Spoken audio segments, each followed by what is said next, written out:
একটি মৃত হরিণ, একটি সিংহ এবং একটা ভাল্লুকের গল্প।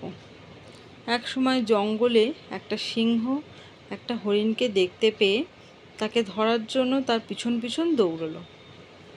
কিছুটা দূর থেকে সেটা দেখলো একটা ভাল্লুক। হরিণের সুস্বাদু মাংস খাবার জন্য সেও দৌড়ালো তার পিছনে পিছনে। দুজনে প্রায় একই সঙ্গে একই সময়ে হরিণটির ওপরে ঝাঁপিয়ে পড়ে সেটাকে মেরে ফেললো।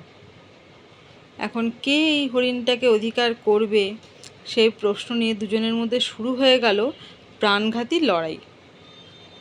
দীর্ঘ সময় ধরে যুদ্ধ করার পর দুজনের মধ্যে মারাত্মকভাবে দুজনেই আহত হলো।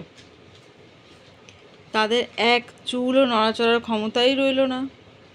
তারা মৃতের মতো মাটিতে পড়ে রইল। সেই পথ দিয়ে সেই সময় যাচ্ছিল একটা খ্যাঁকশিয়াল। দুই বীরের এমন শোচনীয় অবস্থা দেখে, সেই সঙ্গে তাদের মাঝখানে একটা মৃত হরিণকে পড়ে থাকতে দেখে সে সেটাকে ধারালো দাঁত দিয়ে তুলে নিয়ে সেখান থেকে চলে গেল।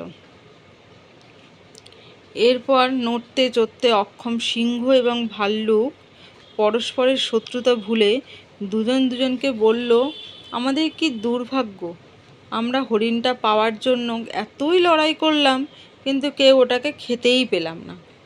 কিন্তু কিছু না করেই মারাত্মক কষ্ট এবং যন্ত্রণা সহ্য করতে হলো। যে কাজটা হাসিল করার জন্য করলাম সে কাজটার পুরো ফল ভোগ করলো ওই দুষ্টু শিয়াল। তাহলে হরিণ আর বাঘ মারতে গিয়ে সিংহ আর ভাল্লুক দুজনেই বুঝতে পারলো যে নিজেদের মধ্যে শত্রুতা করলে শুধু ক্ষতি